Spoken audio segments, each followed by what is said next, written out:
Okay, welcome everyone. I can't say we're back in a studio because we surely are not. I'm at my desk in my room. Where are you, Monica? Are you in the cabin in the woods? I am in the little cabin in the woods. Alrighty. So this is Thursday night, October 12th. Not sure we'll get this posted before midnight, but at least we're making the effort. We Right. want to just mention a few things before we let Monica dive in. And that is that she would like to let you know about her um, social media platforms. So go ahead, Monica, why don't you tell us about those? And we'll write it in the description as well. Okay, sounds good. So I recently started a new page, a Facebook page, and I'm on Instagram. I am also on YouTube. I just haven't started anything yet there, but I plan on it in the near future. And that is Monica Truthfully Speaking. And so if you could go over to those platforms, I also post other things. I am also sharing more in detail there about my healing journey, and how I am healing from the childhood traumas, the cult traumas, and the marriage traumas that I've been through. So, um, yeah, so it's designed to encourage others as well through their healing traumas and their healing journeys. And I've gotten really good feedback from it. So if you are so inclined, I would think that would be awesome and great. I think that I'm glad you mentioned that because that's what I was going to say is that we've both received just I mean, a lot of messages just saying this has been great and it's really been helpful. And that's what it's all You, about. We yeah. also wanted to mention now, the last time we did the interview, I went and split it up. I don't know why I did. I guess because I thought it would be daunting to see 2+ hours of a video, but I mean, you can stop it and then pick it back up again where you leave off. So there are two other videos. We will link to that in the description. They are on my YouTube channel, and each one is different. I'm probably confused everyone. They both have the same picture. I tried to say part one or part two and all that, but you know, sometimes that's not always obvious, or that's not, and I don't know the format people are looking at it on. Are they just on their phone? It might not, it might be a nuance that got missed. So Mm, we will do yeah. that. We will do it differently this time.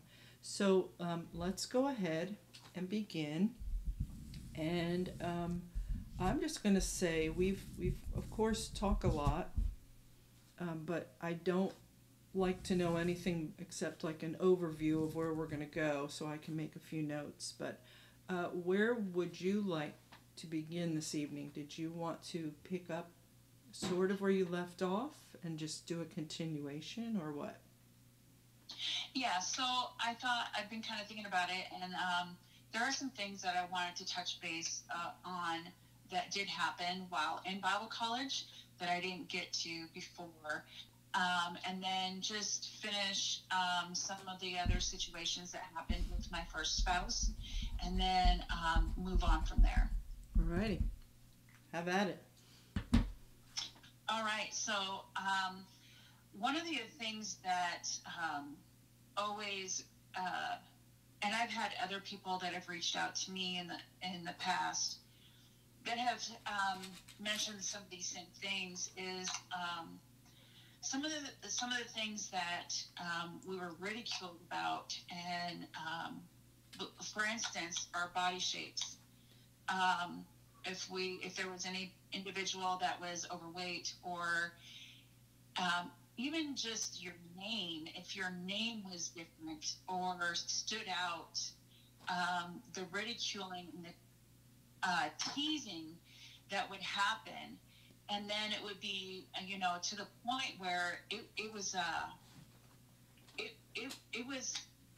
so wrong in so many aspects. And oftentimes, if you were in the area where this was happening to somebody, you felt bad. for that individual. Now, I felt bad for them. what exactly do you mean by a different name? I know what you mean by the body shape. Right. So, say somebody from another country, or say, for instance, what comes to my mind is there was an individual who was, his descendants were Italian. And so he had a very Italian name, and it was very different. So, of course, and we all went by brother so-and-so and sister so-and-so. We always used each other's last names. So, you know, I'm glad that we kind of, personally, that we kind of used last names, because my first name is so different. So Right. I really didn't get that. But what I did get was because of being overweight. So, for instance, the one specific time that comes to my mind is, we're in Bible college and we were having a big fellowship, and it was like a big potluck fellowship where everybody was bringing, you know, tons of food and things like that. Well, it was at the end, and you know how the board members always had like this head table. Yeah. They were always seated at this head table, and where they could look out and see absolutely everybody, and kind of watch them and things like that. Are you now? Let me just. You say, so this was held in Graham, in the fellowship hall, I assume. Yes. And this was with other, like, local churches. No, it was just students. Oh, okay. It was no church members. I don't think at the time the church was even open to the public. It might not have been. I remember when it wasn't. I remember when it opened to the public, right? Yeah, so this was just, so I would say this was in the early 90s. Okay, that makes sense. So I don't think it was open to the public. So, so it's at the end of the dinner and things like that. So everybody's scurrying around, getting their dishes and cleaning up and getting their families put together and things like that. So, and breaking down tables, putting away chairs. And so everybody's busy mulling around and doing this. Well, I had picked up something or done something around the table where the board members were all still sitting. And Davis had called me up to the table. And so right away you're like, oh God, what's going to happen now? So he started teasing me and picking on me about my weight. And it's been so many years, and really in the middle of the situation, I wasn't paying attention to what he was specifically saying, but they all started laughing. So you've got Davis, Keckle, Johnson, Olson. I don't know if Ashmore might have been there, Pop Gaylord. So that's how long ago it was. Right. They're all sitting there, and maybe even George Jordan, I don't know. But they're all sitting there, and I'm standing in front of them, in front of everybody, and they start this constant berating of jokes, fat jokes, and while you're just standing there? I'm standing there while all of these men, they're leaders of the organization, are doing this to me. They're berating me and making fat jokes about me, and on and on and on. And to the point where I was just standing there, and I would look at each one, and I was even shocked that Pop Gaylord was even laughing. That really, yeah. I guess in my mind, you're shocked, one, that these men, supposedly men of God, yeah, are doing this to you. And all I could do is just think, when are they going to be done with me? When are they going to be done with me? When are they going to be done with me? Because you can't just do an about face and take off. Oh, good Lord, no! Because then you're oh God, no! No, that would just make things worse. Exactly. And I've had other people that have talked to me about that as well. You know, there was that, those times, you know, and things like that. So it's just the depravity. Well, what's interesting to me about what you just said is that um, here the man that's supposed to be the pastor of us all, right? Right. He's supposed to have the care of our souls and our well-being in his hands. He calls you over, and your first thought is, "Oh no!" Like it should be, "Yes, what?" But instinctively, and because he has humiliated you and others before, Right. you don't. There is uncertainty. What am I going to get? Right. Right. What's going to happen? Mm-hmm. You're not the special. I'm not so special that, you know, I'm beyond. But see, in these types of situations too, and it's one of the things and one of the reasons I saw throughout the 30 plus years that I was in was people would make jokes about you. People could degrade you and just say, well, and if you got offended or if you got hurt from their words that came out of their mouth, it was always a joke. Oh, brother, can't you just take a joke? Right. You know, and so they would twist it around to make you also, not only were you degraded and cut down, but then you were shamed because of your reaction. Yes. And it was ultimately your fault in the beginning anyway. Yes. Yes. So you saw that constantly that is an overall thing, a cultural thing within the organization. And it is cultural, yes. For sure. Oh, there you go. That's a good one. Yeah. I can't claim ownership to it, but yeah, it is. I'm just sitting here thinking that's what happens when you study cults, when you study any of them, small or big. That is one of the control tactics, is to keep you not knowing, to give you some love here and there, or supposed love, and other times total humiliation. That's terrible. Well, that's even, you find that in narcissistic relationships. Yes. Even with a spouse or a family member or anything like that, it's the same concept. They love bomb you or give you little cookie crumbs, these little cookie crumbs just to keep you in. But then on the flip side, they're humiliating you and degrading you and making you feel like a piece of trash, really. And you're on edge. And so, you don't know what to expect. And you're constantly second guessing yourself. Sometimes you don't know which way is up or down. Like my second pastor that I had talked about, I didn't know half the time what I was doing wrong. It was like, you were damned if you do and damned if you don't. No matter what you did, it was wrong. Yes.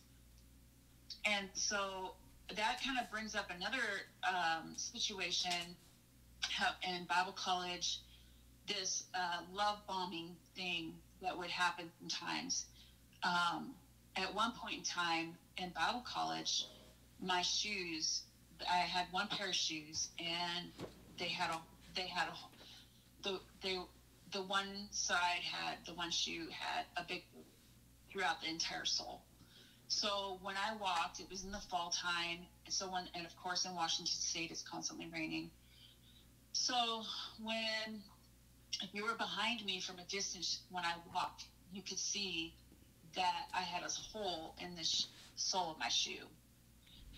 And I remember Davis in class and over the pulpit multiple times preaching about, you should take care of your wife and you should buy her shoes and stuff like that. Why would you allow your wife to wear shoes like that and things like that? So Davis was trying to get it across to my first husband, hey, dude, go buy your wife some shoes. He never did.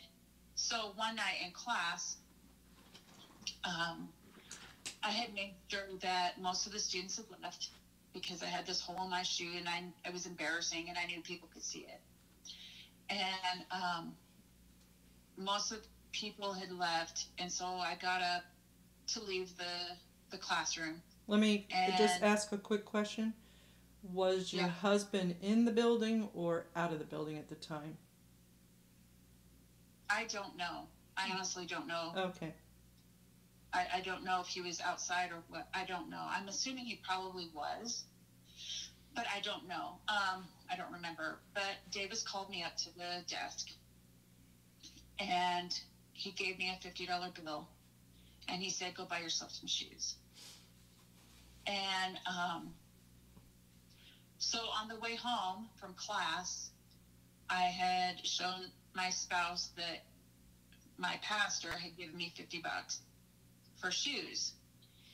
And he said, well, I need $25 of that for whatever reason. He needed half of it, and I can't remember what it was. So I gave him half for whatever it was. He needed gas money or something, I don't know. So I gave him half of it, and then he says, and don't forget to pay your tithe out of that too. So tithe was to $5, you know, so I literally ended up with $20 out of the whole 50 to go buy myself a pair of shoes. And I will say that God was on my side that day. I went shopping for shoes because I went to the mall and there was a shoe store and they just happened to have a bunch of shoes marked down to $1 a pair. So I got myself plenty of shoes with that $20. So it's just things like that happened throughout my first marriage. Well, can I just stop you for a second? This, sure. We were speaking about this last night. Normally I don't like to know a whole lot about what you're going to talk about so that, you know, I'm just listening. I'm just watching the recording to make sure it stays on. But regarding that, we were talking about, I said, I have no problem sharing that, of course, these men and women of God did some nice things through the years. If they hadn't at all, there wouldn't be that, like, push-pull. Like, here I'm going to, you know, I think we spoke about this earlier. Davis obviously saw that you needed something. He gave you some money. So someone may say, oh, that's awesome. And it is. I'm not going to take away from that, but here's the thing. Why didn't he call that man in and with the two of you there say, dude, what's going on? Why aren't you buying your wife's shoes? He is supposed to be your pastor in the same way that you were nervous about going up there. I'm sure you were nervous when you had him call you up there, and then you find out this is a good situation. But it's really not, because in the overall scheme of things, I think I've asked you personally many times when we've been speaking, and you were sharing things about your life there. I asked, was there ever a time when you guys were pulled together or in a situation like this?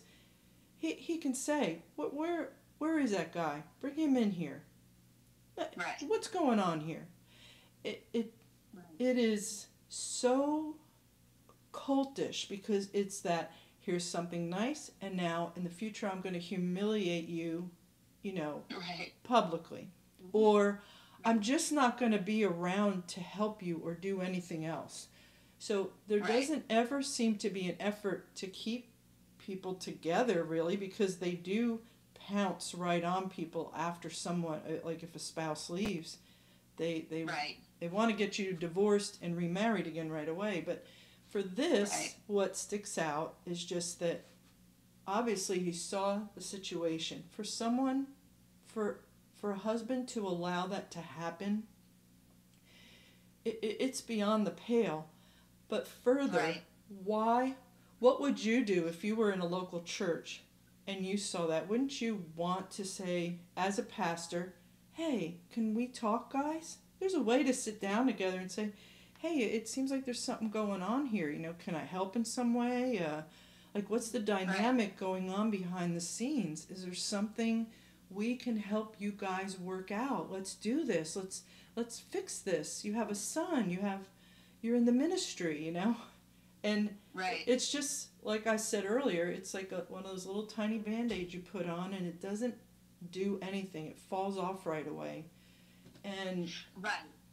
it doesn't Yeah. fix anything. It doesn't get to the core of it. It's like a doctor giving Right. you pills when you walk in, and they don't try to find out what's your lifestyle like. What are you smoking? Are you drinking? Are you eating a lot of sugar and salt? No, they just give you a pill and send you on your way. And this, to me, is a pill sending you on your way.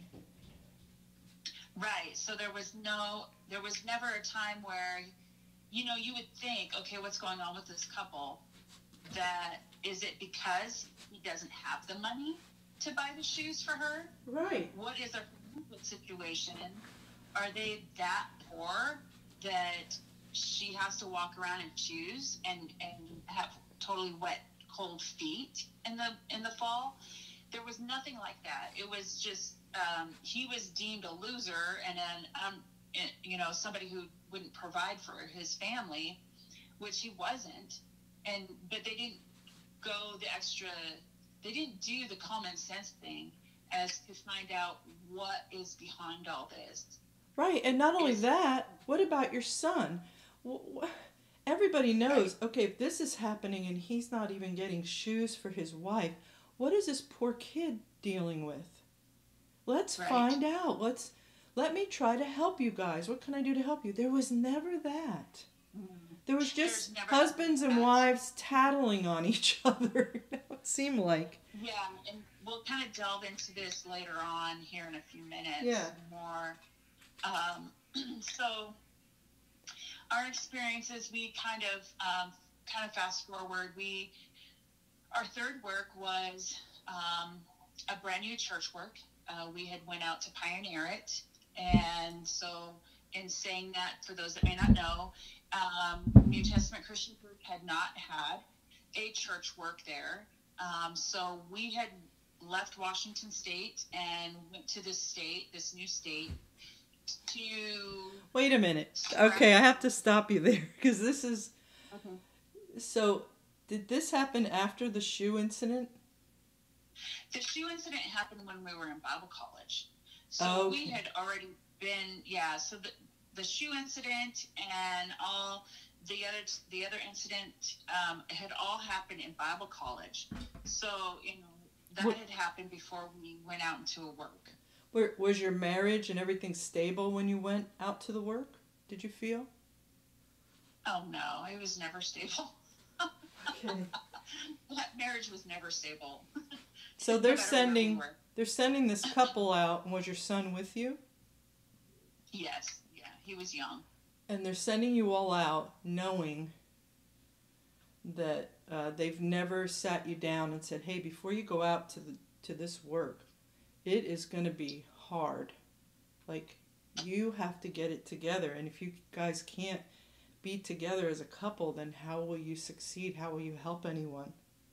It just seems, right? Doesn't that seem logical? Right. Right. Well, you think, right? But, so we went to this new state, and we were there a total of maybe 3.5 years. And if I remember correctly, and things started happening. I would say, well, we bought a house when we were out there, and that's important to know here in a few minutes. So we had bought a house, and I would say we were in the house for maybe a year. That year that we were in the house, things started to kind of change with my first spouse. He would, you know, he was going to get small loans for $1,000, and all of a sudden I'd find something in the mail, and I wouldn't know I wouldn't know anything about these loans or see any evidence of these loans. So I still to this day have no clue as to where this money went and what it was even for. He wouldn't tell me. Are these like those payday loans? No, it no? wasn't. It was a loan from a bank for $1,000. Oh, okay. It's kind of, yeah, just odd. Hmm. I have no idea what the purpose. He wouldn't tell me. He would never tell me.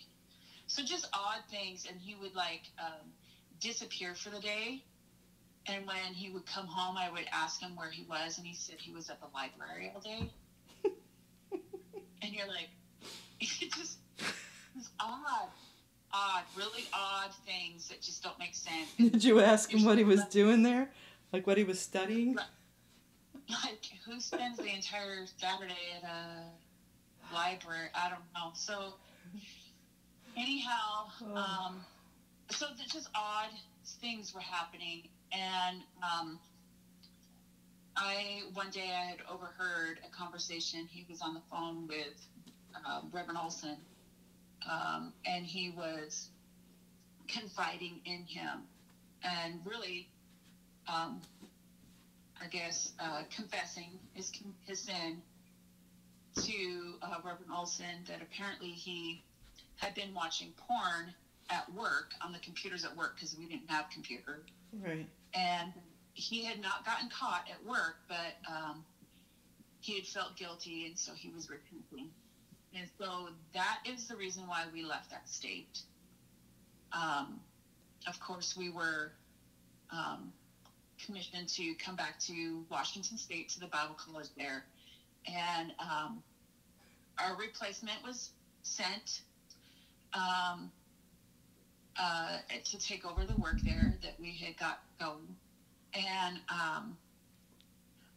well, we have this house, and we put the house on the market, and we had shared with them, with Reverend Olson, or the board, somebody on the board, that we really did not have the money to move, and we really did not have the money to pay for a house payment and rent, because women are not allowed to work, so you're on one income.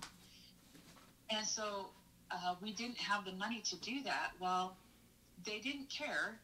We were told, you need to come back now, and the house will take care of itself, basically. Well, it ended up, as houses do, they always take care of themselves.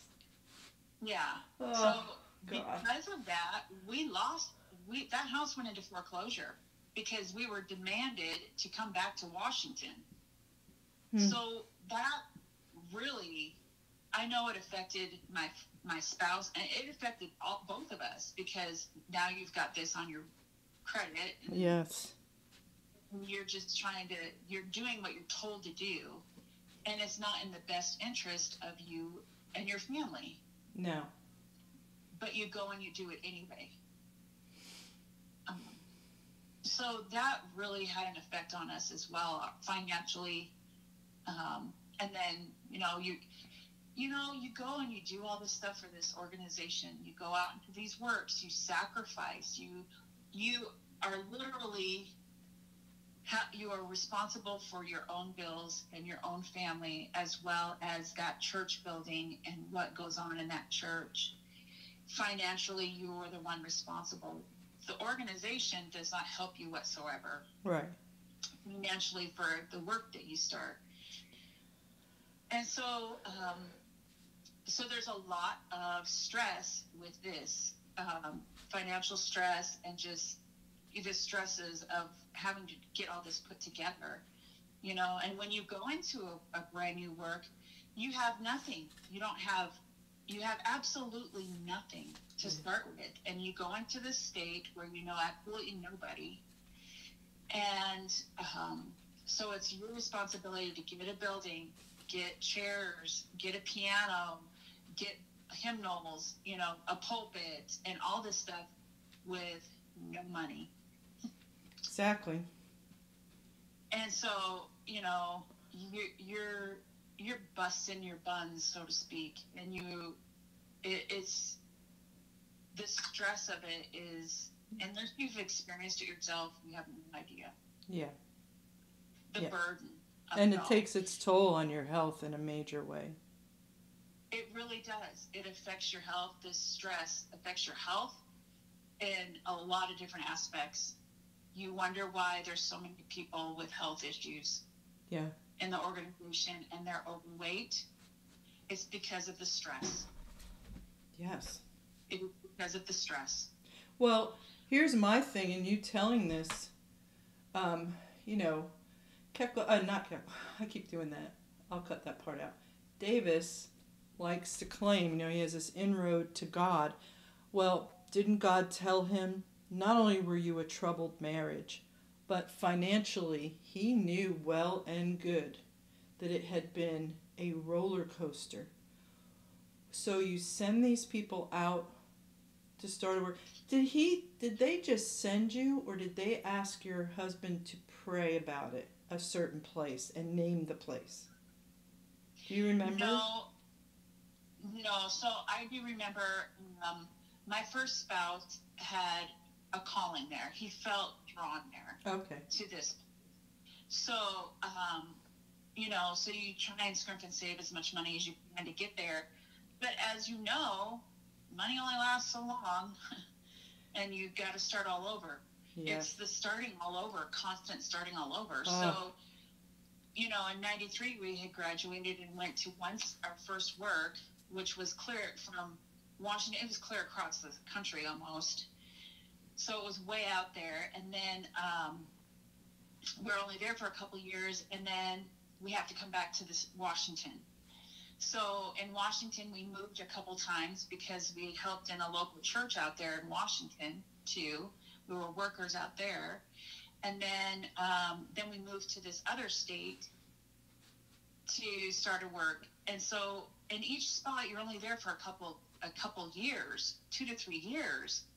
So it never gives you a chance to reestablish yourself to the point where, you know, you can get your foot in, you know, or get on top of stuff, you know what I mean? Yes.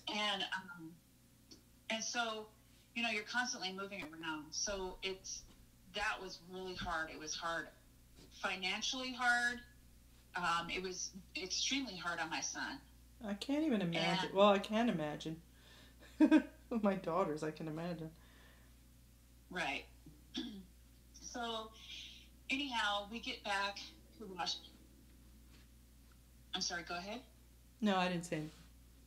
Oh, so anyhow, we get back to Washington State, and that is in '02.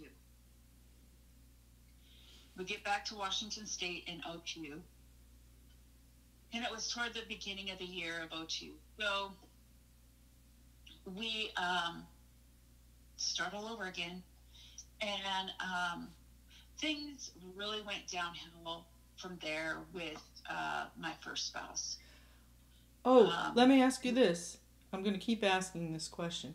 When you guys came back from the work you were pulled back from and you weren't allowed to take care of your house and your financial dealings, did they at that time sit down with you both and talk about things? No. There was, actually there was this one time, and this was so odd and it was so weird.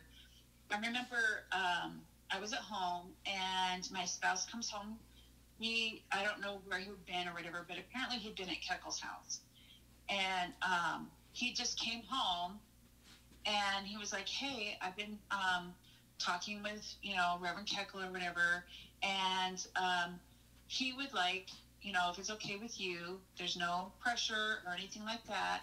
If, you know, you wanted to talk about things that have been going on and stuff like that about our marriage, basically is what I understood it to be.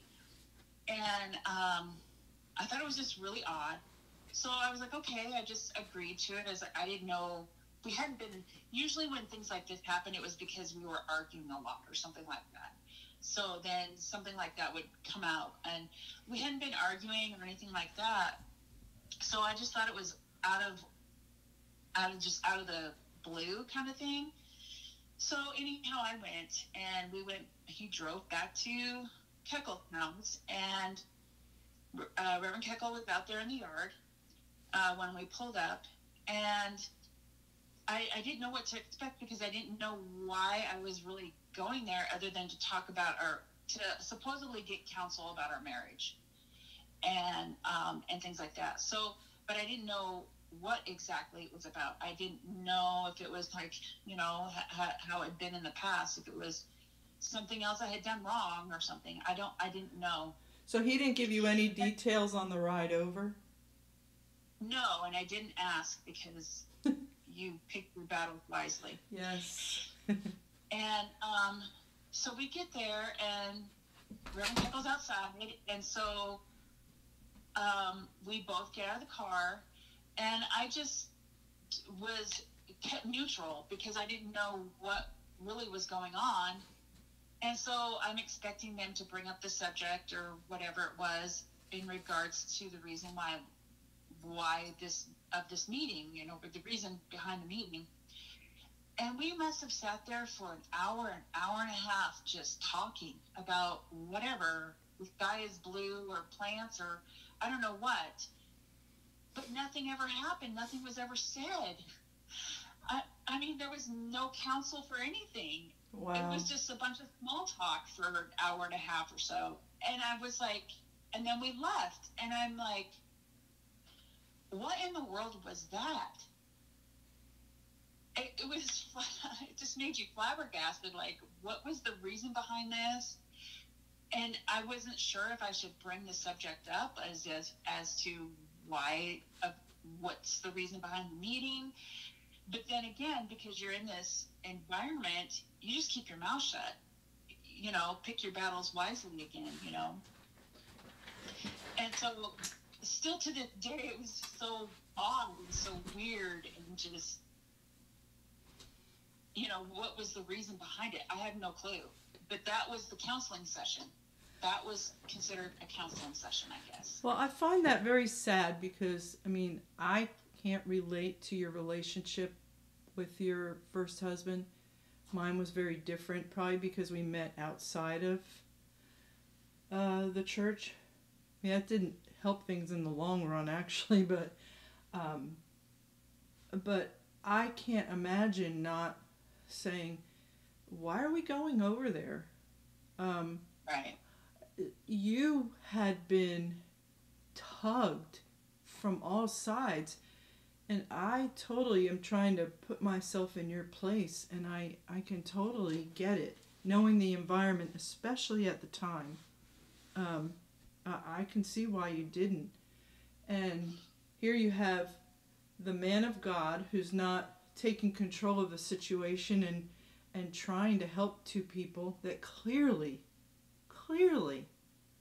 right, need a little guidance or help or talk to. Just, hey guys, like what's happening with you guys? Right.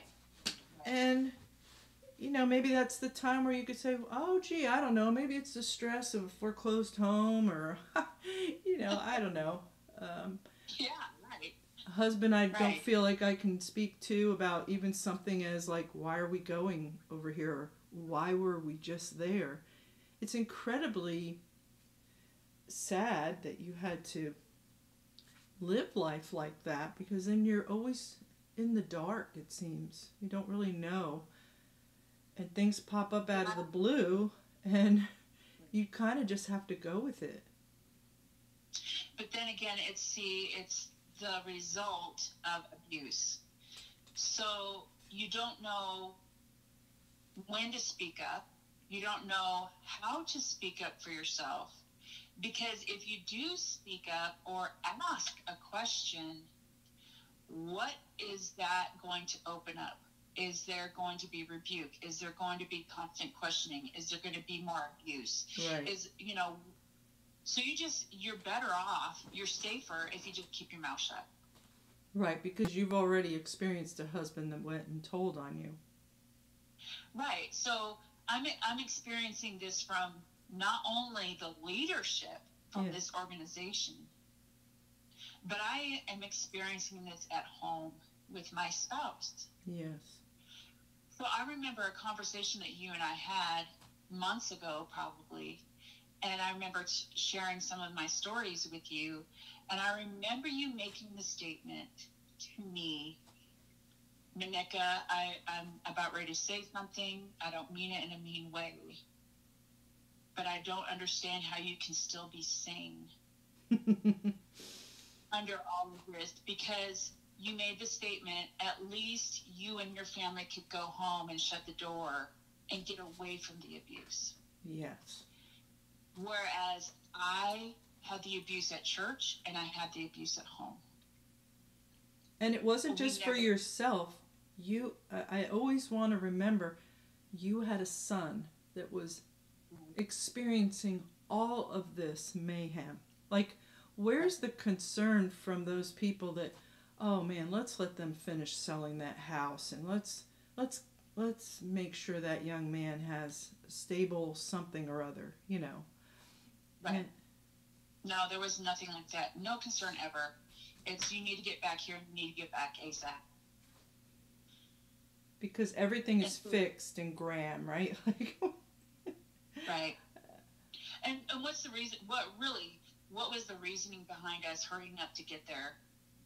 I don't know. We weren't there to go to another work. We were there to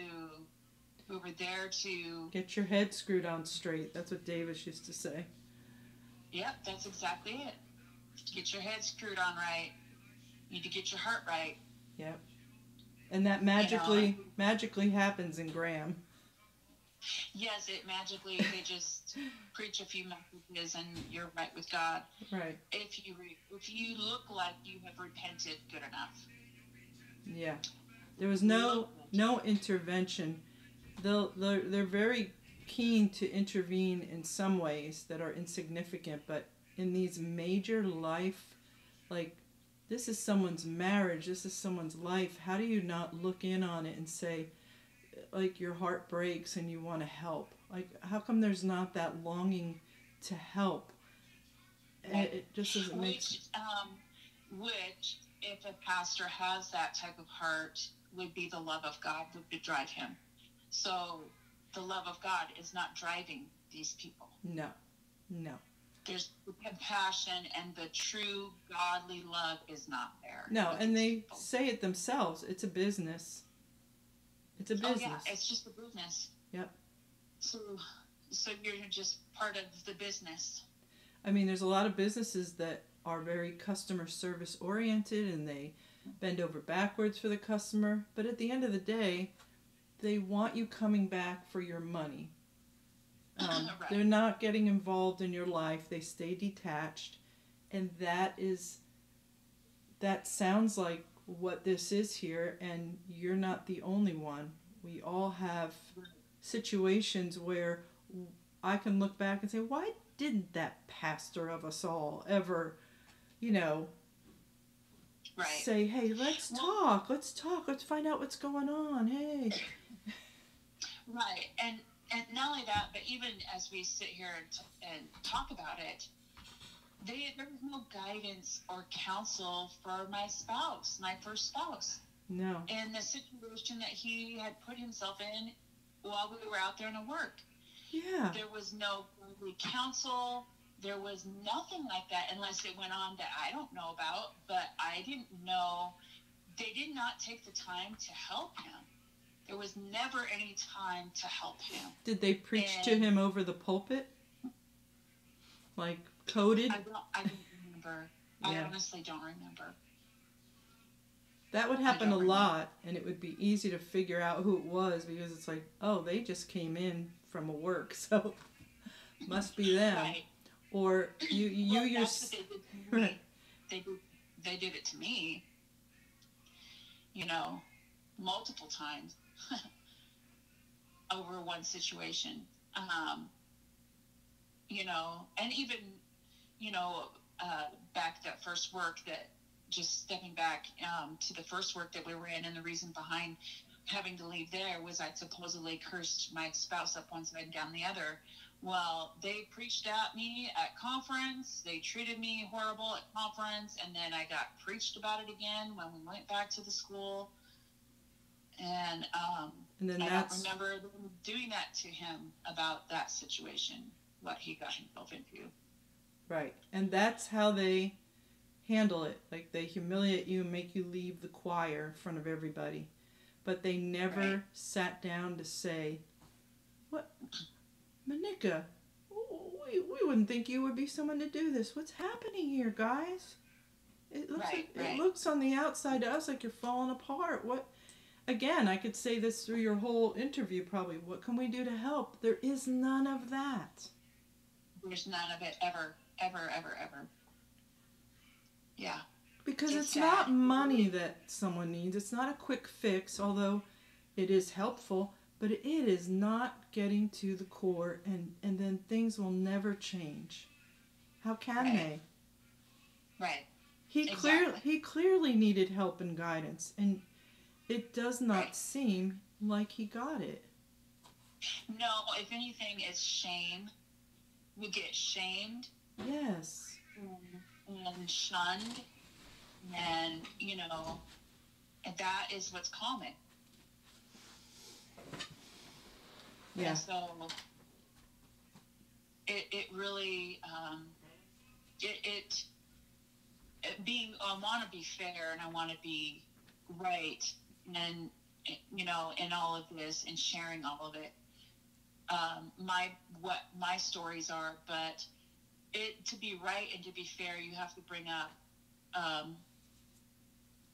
about what he went through as well. Yes. Thank God he left 20 years ago. Yes. I am appreciative of him being able to get out the way he did it, though it was really sucky, but because I would say we were there, we got back in 2002. Within that year, he had quit going to church. And so here's another thing that I want to bring out. So I have a spouse who's no longer going to church. He's no longer paying his tithe. And I'm still in. I am still headstrong. I'll get out for New Testament Christian Church. Look what my spouse is doing to me. And is doing in this relationship, and now he's left God, and he's, so really, he's getting this from me, this attitude from me, because I'm still 100% for New Testament Christian Church at this point in time. Right. Whereas my spouse is leaving. And so anyhow, I remember that year, there was a lot of things that happened, like that so-called council session with Keckle that was a joke. He had quit going to church, and he quit paying his tithe, and he brought in beer. So my first spouse started bringing in beer and movies. And I remember criticizing him about tearing up his minister's license, there we go. Right. Tearing up his minister's license for a Blockbuster card. Right. I remember saying that to him. How shameful of you. You gave up your minister's license for a Blockbuster's card so you could rent movies. Because back then, movies were a sin, guys. Yeah. Movies were a sin back then. And so here, my spouse, I'm still in, and I'm gung-ho for New Testament Christian Church, and my spouse is bringing in movies and beer and cracking himself a cold one while putting the movie in we didn't have a TV, so we used the computer that we had, and telling my son to hang out with him. Come here, son, this is how you really do it. And how old was he at the time? Oh, gosh. Well, he was a teenager. Okay. So 15, 16, around there. Okay. So very impressionable. There's a lot of stuff going on with my son at the time. And I asked him to get the beer out. I don't want this in my home. And he refused.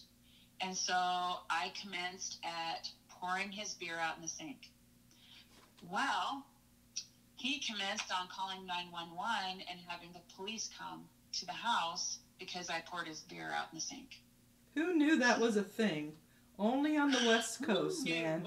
Only on the West Coast. Who Good knew that it's grief. against the law for your spouse to pour your beer out in the sink, and that it is an arrestable offense? So here I am. The police show up on a domestic call, and there's a woman officer and a man officer. And I was a wreck. I was very depressed. At this point in time in my life, I weighed 323 pounds. I had put on an extreme amount of weight. My body was failing in a lot of different aspects. I was so extremely stressed. My house at the time when the police came admitted, just being truthful here, folks, it was a mess. I was so depressed. My house was a mess, and I was embarrassed. And the woman officer pulled me into the bedroom, and the man was talking with Glenn. We weren't even yelling or beating each other up. We hadn't even laid a finger on each other, but he called the police because I poured his beer out. Who thinks to do that? Right, and they actually showed up, and yeah, so, I just looked at the police officer, the woman. We went into our bedroom, and I looked at her, and I was like, he's a preacher gone bad. I don't know what to do. And that's when she started telling me, she's like, you need to make a decision. You can go get yourself a job. You can go do all this stuff. Well, in that church organization, a woman can't go get a job. No. It's a sin. I couldn't just leave. Where was I going to go? It was 2000. By this time, it's 2003 or at the end of 2002 when this is happening. I can't get a job. And then we have one vehicle, and he's using it to go to work. So, yeah, you really feel stuck as a woman in these situations. And so, they asked him if he wanted them to arrest me. And so I'm standing there going, my God, I'm going to go to jail because I poured his beer out. And it took him a while to think about it. He thought about it for a while. He really hesitated and thought about it, and he said, no, don't arrest her. Now, what was your son doing all this time? Was he talking at all? Were they asking him questions? I don't believe so.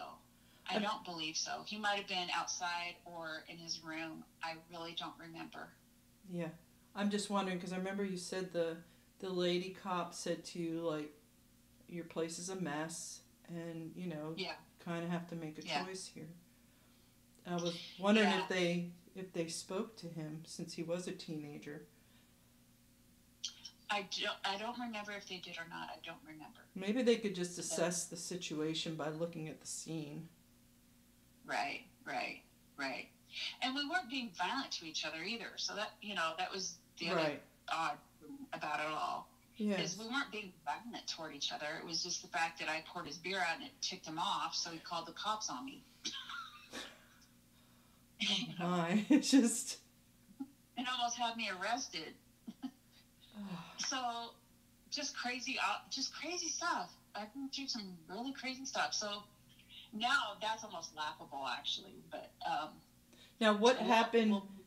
Was the organization, anyone in the organization, made aware of this situation? Actually, yeah. I had, I think I had called Reverend Olson and told him, well, hey, I was almost arrested for pouring his beer out, and which he was just dumbfounded. He couldn't believe that. That was an actual thing, and that he did that. And I believe Olson actually came to the house that maybe even that same day, to talk to him, to try to not talk some sense into him and to get him to come back to the church. It would have been good if there was that intervention a long time before. Right. It's like a little bit, you're a little late, and kind of thing. And so Fast forward to January 4th, 2003, on our 14th wedding anniversary. It was a Saturday. My spouse was working that day. He worked in the morning, and he was home by noonish, around there. Because I didn't have control over any of the money, I did not know he was doing this. He came home and he's like, "Hey, we need to talk." And I was like, "Okay." So we sat down in the living room, and he said, "I'm just letting you know that I'm leaving. And for the last 3 months, I have gotten a second checking account. All my money has from work. My paychecks have been going into that account. He was 3 months behind in the rent, 3 months behind in the garbage, water, sewer, phone bill, electric bill. Everything was 3 months behind. We had absolutely no food in the house. No food in the house, and he left me with absolutely no money. And there he went. He grabbed his things and left. And I said, "Well, happy 14th wedding anniversary to you too." So here I was, 35 years old, and looking for my very first job in 2003 in a deep recession. Right. It took me 6 months to find my first job. How did you survive through all that? I did not let anybody at the church know about the rent and being so far behind and what he had actually done. I didn't tell anybody because I was ashamed. I didn't even tell anybody in my family. Yeah, I can understand that. Yeah, I didn't tell anybody. Sorry. It's okay, honey. It's okay. What do you think they would have done had you told them? Go get a job.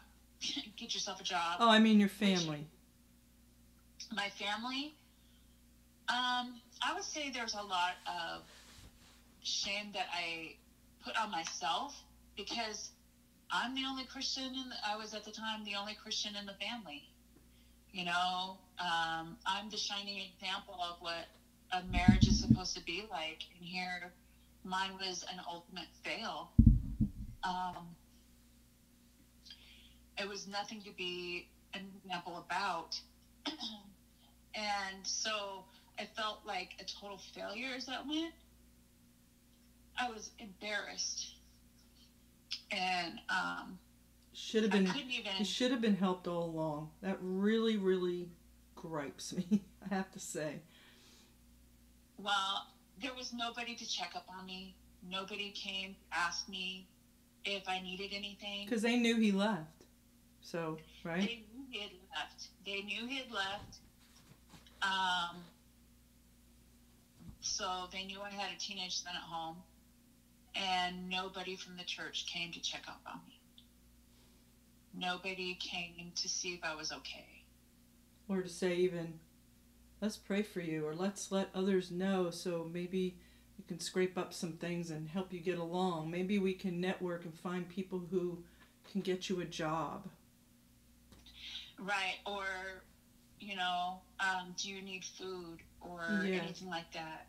We had no food in the house. He had not let me have grocery money for so long. And because little did I know he was socking it all away for his new apartment. And so I literally, you know, you've got debt collectors calling you about the house. You've got people calling you about the electric company, calling you about the bill's not getting paid. We're going to turn it off and stuff like that. And I never went to my church. I actually went to other churches to ask for financial aid and to help pay for my phone bills and my electric bills. Wow. What an indictment. They can't even say, we didn't know. They knew. They knew. Right. They knew he was gone. They knew he was gone, but they didn't care enough to find out what my situation was. And you weren't paying tithe. That's usually what they're looking for to judge what's happening, right? Were you paying tithe on anything? Yeah, so Keckle knows how much you're making because he had told me many times throughout my first marriage, well, I know he's not making much. He can't afford so much because I see how much he's paying tithe, so I know how much he's making. Right. So, you know, you've got people that are constantly checking to see how much you're paying tithe. They know how much you're making. Yep. And they tell you that. And if you're not paying tithe, must mean you're not making anything. And wouldn't, even if from the viewpoint of a business or a cult or whatever, isn't there someone that says, man, let's find out, what is she doing to survive? How do you not care? How do you just not care? How do you make someone who has put up with all your shenanigans and humiliation go jonesing out to other churches? Right. But I was still all in for a New Testament Christian church. I know, that's sick. It is. It's how a cult works. That's why we are doing what we're doing. Yes, that is exactly why I'm doing what I'm doing. Yeah. Because it's sick and demented, and it is abused. What happened when you went to those other churches? Like, what did you say to them? I just did it over the phone and let them know that my spouse had just left, and I'm a single mom, and I've always been a stay-at-home mom. Here I've been a stay-at-home mom my son's entire life. He was about 16, 17 years old. Right. And here I was, 35 years old, looking for my first job with no job experiences. And because you're supposed to be a good little homemaker, because that's the position and the place for a wife, is her four walls at her home. And it's a sin for her to work outside the home. Here I was stuck in a position. You're just, that feeling, because I have been here twice now, and that feeling of had to be overwhelming. Had to be just overwhelming. It's very overwhelming, but you feel so stuck and so isolated. Yes. And it's so frustrating because you gave your life to this individual for all these years, and they didn't care enough to make sure you were taken care of. And yet they just cast you aside with no care or concern. Right. And it is so isolating, and so you feel completely stuck. I'm sorry. You have to be sorry. It's a vulnerable thing, you know, to share your story, and we can totally, you know how many people are going to listen? They're going to say, oh yes, either they had it happen, or maybe they witnessed something. Like, I was in classes with you up at the Bible school. I saw you come and go, but who knew you were going through that? That kills me that there was no... This really, really irks me. Because there was no reason for that. That should have been caught a long time ago by this supposed man of God who gets everything told to him, right? Right, right. But God doesn't say to him, he doesn't hear the voice of God saying, go talk to those people. Go help them. Did he, and he ignored it? Or he just was a charlatan and he wasn't what he claimed to be? He was a man about building a business, and you were just being used up for what... I don't even know why. Why have you there? Right. Why not either just kick you to the curb or help you? But to do nothing? Well, that's what you feel. You feel that you're kicked to the curb because you have given your life. you've tried to be the submissive wife, and you have given yourself to this marriage that and want to be obedient to the word of God, but then when something like this happens, you're left with nothing. You're absolutely stripped, and you are left with nothing. And then there's nobody there that's willing to help. You are left alone, and you are isolated, and you don't even feel that you can even ask for help, because then you'll be ridiculed. But here's the thing. Why should you have to ask for help? Didn't you say, was it Olson that came out to your place? Did someone come out to your place after he called the police on you? Or after Yes, it was Olson. Olson had come out to the house to try and talk some sense into my first spouse to try and get him to come back to church. Okay, so he already knows the situation, that this guy is not doing what he's supposed to. He can look around the house and see that, usually they say you can look at a place and tell, like, what the chaos that might be going on within someone. Right. When we have a level of peace and serenity, we want to keep things, unless you're just one of those anal individuals, it's OCD, but otherwise, usually your living space will reflect a measure of what's going on inside. Wouldn't you say that's true? Absolutely. So Absolutely. Olson saw that. What was the follow-up to that? Did he say, "Sister, what do you need? Let's help you get to a place where you don't have to be in this. Can we have one of the ladies come over?" One of these ladies that spend all their days shopping. Why can't they come by and let's have a cleaning party, and let's get you on a road to recovery. Let's help your son. No, there's nothing like that ever in this organization. No. I've never seen it. I personally have never seen it. You are shamed. You're shamed. And you are degraded. You are shamed. So yeah. So anyhow, it took me a while to get a job. How do you make a resume when you've never worked a job? You can't. I clean dishes well when I'm not under stress. I make my bed when I'm not under stress and depressed. I'm a really good bed maker. Let's see. I can make jalapeno. I can make jalapeno chicken at the drop of a dime. Right. If I have grocery money. Sour cream ain't cheap.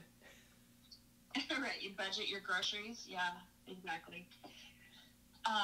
So thank God, a brother there at the church at the time. So this happened on a Saturday. Sunday, people were starting to kind of talk. There was a brother that had heard about it, and he had an extra vehicle, and he loaned it to me. Wow. He's like, you can use this vehicle as long as you need to. So I used it up until I got my own vehicle. So that Monday, here I'm at the employment office in Lakewood, wondering what in the world am I going to do? And so they had some classes. They were able to get me into some classes for me that I didn't have to pay for, because I was considered a domestic, what was it called? I can't remember the terms that they used, but anyhow, I got a little bit of schooling. I already knew how to type and stuff like that. So it was basically some psychology classes and stuff like that. And through Pierce College, actually, and you actually got credit for it. Wow. So some things like that, just to kind of help you, ease you into getting a job. And psychology. your resume. Psychology to ease you into the McDonald's work environment. Yeah, that was in 2003. So, gosh, so a lot of crazy things happened that year. So I even went to McDonald's for a job interview and couldn't even get that. That was just horrid. That's like, so that just brings you down even lower when you can't even get a job in McDonald's. Why was that? Were they just not hiring or what? No, they were obviously hiring or they wouldn't be interviewing. It was Well, just that's true. I didn't know how to do an interview. Wow. It was bad, man. It's bad. And then that year we were also robbed. What? And fire. And Wait a minute. Just like, wait a minute, back up. Beep, beep, beep, beep. Back up. Robbed? Right. Who was robbed? We were. So my son had some tools and things like that in the garage. We had rented this little old house that sat on 10 acres, and we rented the house in the garage, and the people that owned the property rented the acreage and the barn out to this other gal who had horses and cows and stuff on the acreage part. Well, there was this old garage, and these people came and they took all of his stuff. They took my son's tools and stuff like that. They didn't enter into the house, but they got into the garage and took a bunch of stuff. So we got robbed. And then our poor little dog that we had gotten in that state that we came back with, it was my son's first pet, and somebody stole her. Oh my goodness. And then we had a fire. So there was it was around July of 2003 when that happened. Oh my goodness. There was a fire on the property, and 2003 was quite the year for me. Now wait a minute. So it was a fire. Did you have to vacate the premises or anything? No, it was like a grass fire on the exterior, so it never got to the buildings or anything. Oh, that's good. You know, by this time, you know, I had gotten a vehicle and stuff like that. I don't think I had a job yet. I was still looking for a job. And so how are you surviving with paying? My son, Go ahead. So I was getting child support, my son. Okay. So that was what, maybe $500. It wasn't much. And then a month.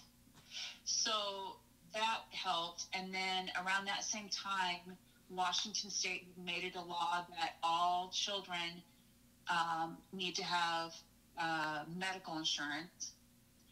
And so because he was getting child support, I knew that his birth father was also providing medical insurance for him, but we couldn't use it because I didn't have a medical card.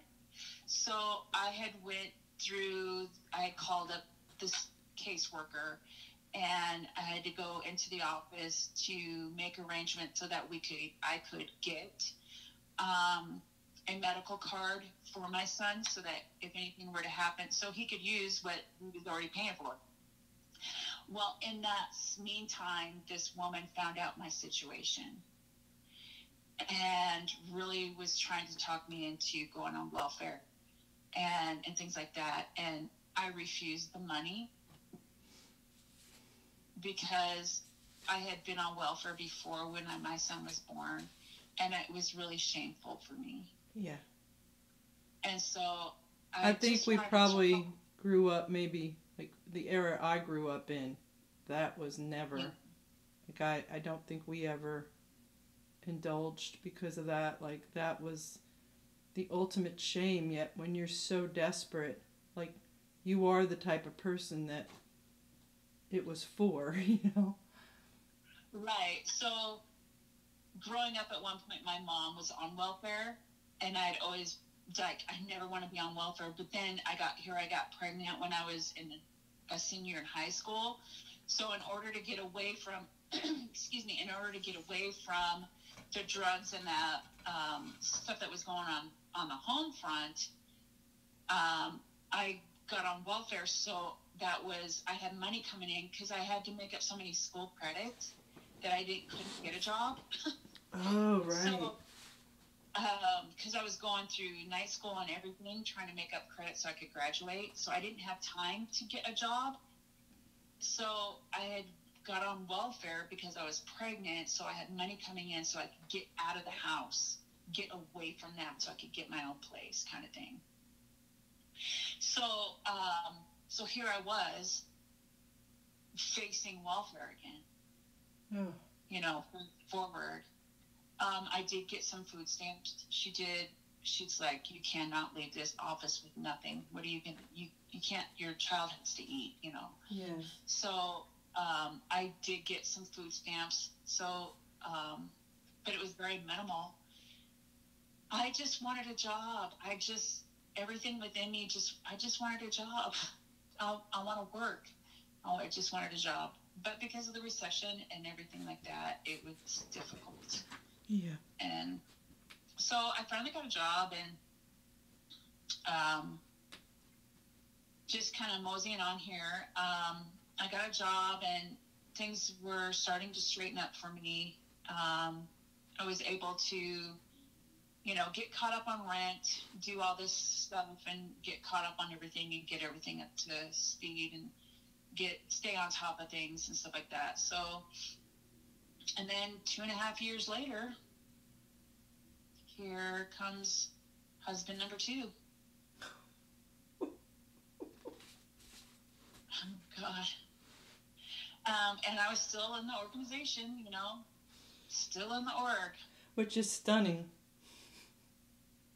Yeah, because, you know. And all during this time, the 2-year time frame, right? You're saying about since husband number 1 left, had there been any outreach to you, like meaningful, from the organization? No. And so marriage number 1, the divorce was final June 21st of 2003. He was already living with his now wife. And they were married shortly after the divorce was final. Wow.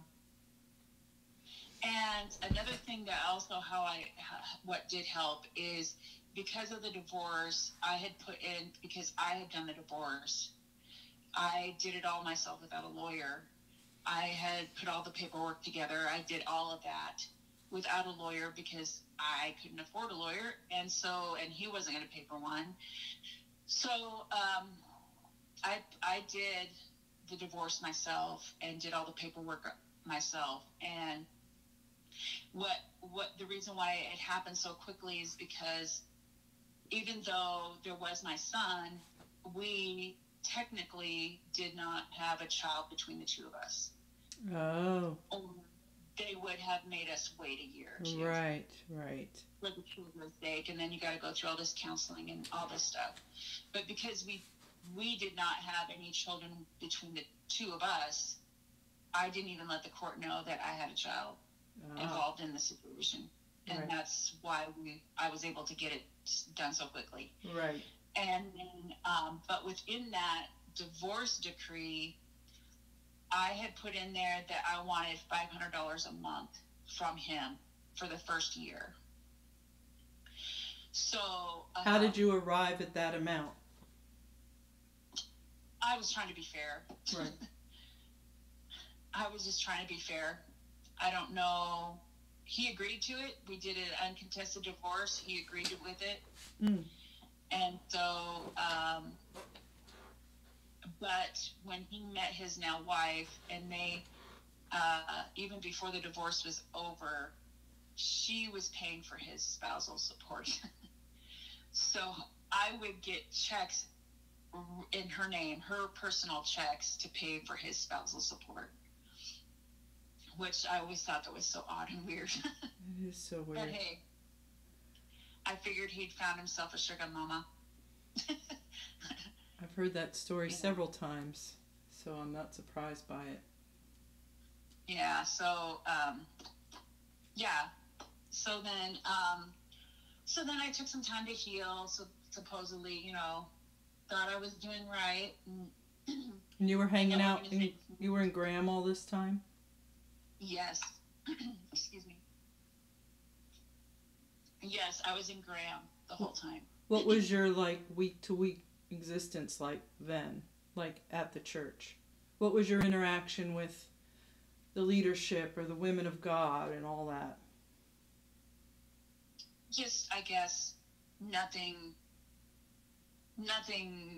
spectacular, just normal stuff. You know, I would go to church on Sunday morning, and let's see, you've got soul winning on Saturday morning, you've got Saturday evening service, you've got Sunday morning and Sunday night service. Right. Then I think I would audit some classes here and there. When Davis was in town, then I would audit some classes. And then you've got, what was it, Thursday? Was there something on Tuesday? I don't remember. But then you got Thursday night church. You know, so you're auditing a class, you're in class maybe Monday night, Tuesday night, Wednesday night, or whatever. So you're still busy. You're very busy. Really busy. And was that at the time when, obviously, if there was the soul winning effort, then, it was. The church was open to the public then, because I know the time frame you're talking about. Right. This would be like, so between 03 and 05. Or right. 06, around there, yeah. Right. We left in spring 05 to go to Virginia. Okay. Well, my second spouse and I, we did the whole wall thing, which is crazy. Yeah, and I think we talked about that in the second, the second podcast. Yeah, so here I am, 38 years old, and he's 42, I think, and we're on the wall, getting permission to talk to each other. And only when Davis was in town, right? Yeah, Davis had to be in town. And so, you know, sometimes they mention, the wall is just for the students. Well, no. Back then, I don't know if it's changed, but back then it wasn't. No, because we know several people who were in your similar position who their husbands left or their wife left, and there they were on the wall. And you're like, what is... that just blew my mind. Hey, did you want to... I'm looking at the time. It's 12:14. And so we want to edit this and throw it up.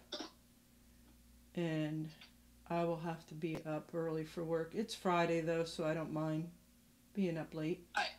But where did you want to leave us? Did you have a place in mind to leave us tonight? I wasn't sure how far you wanted to go.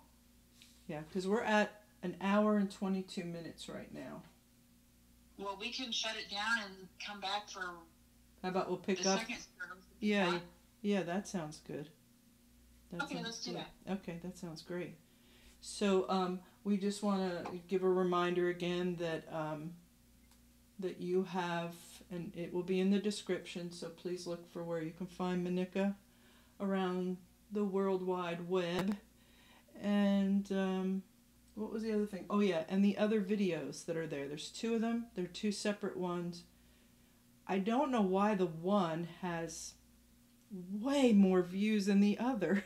I don't know if people are rewatching it. It kind of blows my mind. Like I'm trying to figure out the mentality. If you listen to the one, then... Right. And Well, I know everybody that's contacted me about it has listened to both of them. Okay. Well, that's fine. Maybe it's being watched again or something. Right. And so, who knows, but just want to make people aware that there are now 3 podcasts to listen to about our interview here. Yes. And we will continue. And I appreciate your time. And I appreciate you spilling your guts all over the place. Yeah, tonight I sure did. Well. That's okay. It's going to help. I'm not doing this for myself necessarily. There is some healing in it for me. There is. But as people have been reaching out to both you, Tracy, and me, people are very appreciative of what is being spoken here because they can relate to it. And my prayer is that it's also that there's those that are still in, they're gonna be able to resonate with some of this as well. Yeah.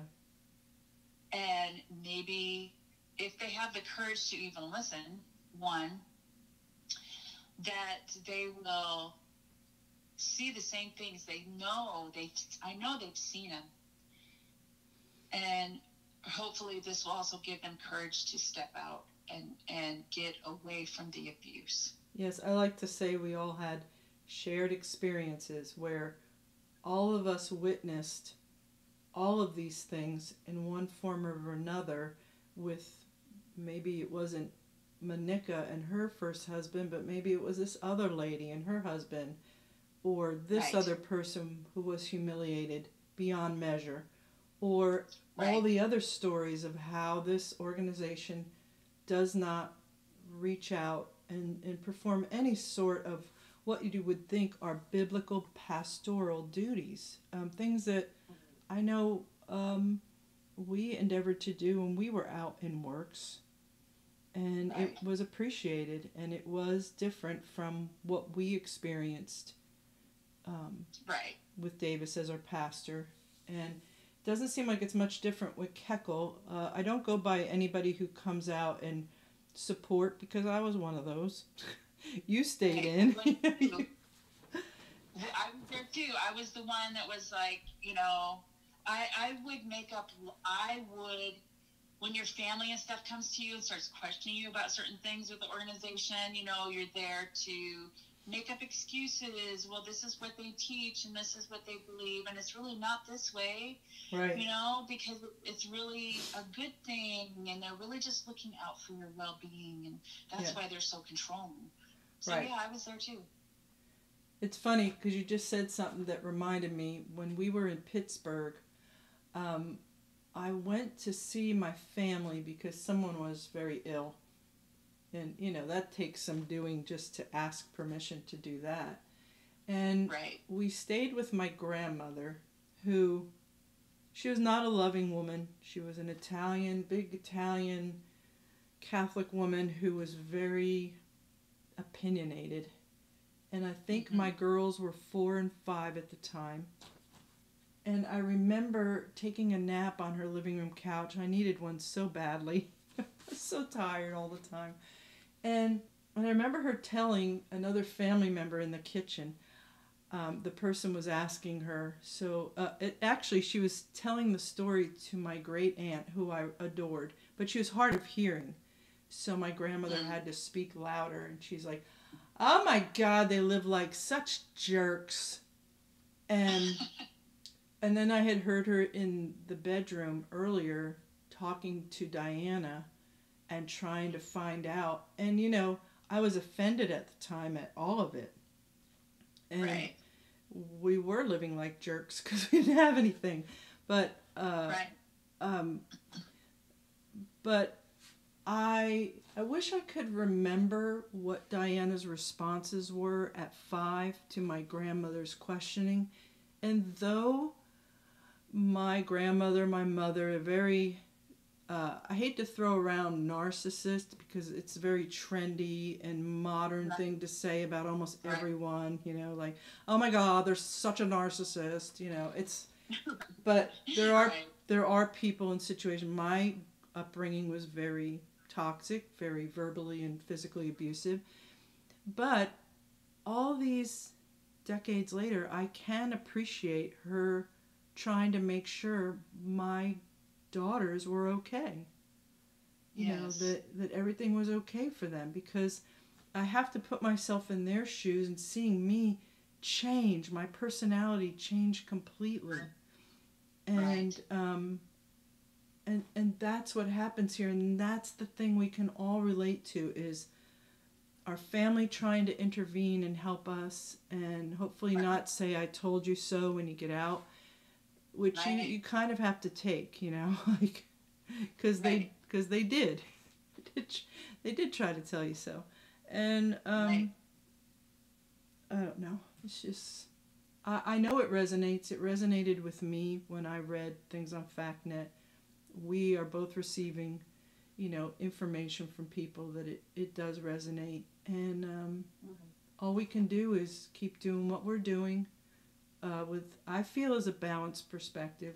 not trying to do anything but expose and tell the stories of our lives, which is what you're doing. So thank you for that. And I bid you farewell for the night. I hope you have a good sleep. What is it, like almost 9:30 out there? Yeah. Good for you.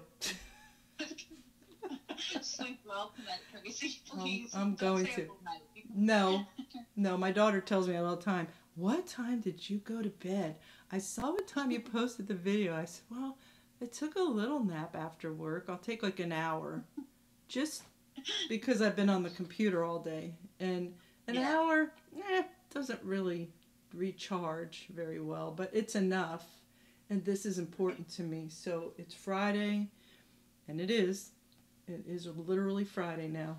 And so I'm just gonna listen through this really quick, edit out some parts, and then where I misspoke, and or not, maybe I'll just be too tired, and who cares? I think I'll be forgiven for it, hopefully, and then we'll get them up, and I'll worry about like the Instagram reel and stuff in the morning. Okay. Good. Yeah, don't do that tonight. No. There's no. That's what takes. Yeah, that's what takes more time. So my brain isn't there for that, but I can do this part. That's not a big deal. Okay. So thank you, honey, and you have a good night, and then we'll be in touch tomorrow. All right, sounds good, Tracy. Have a good evening. Okay, bye.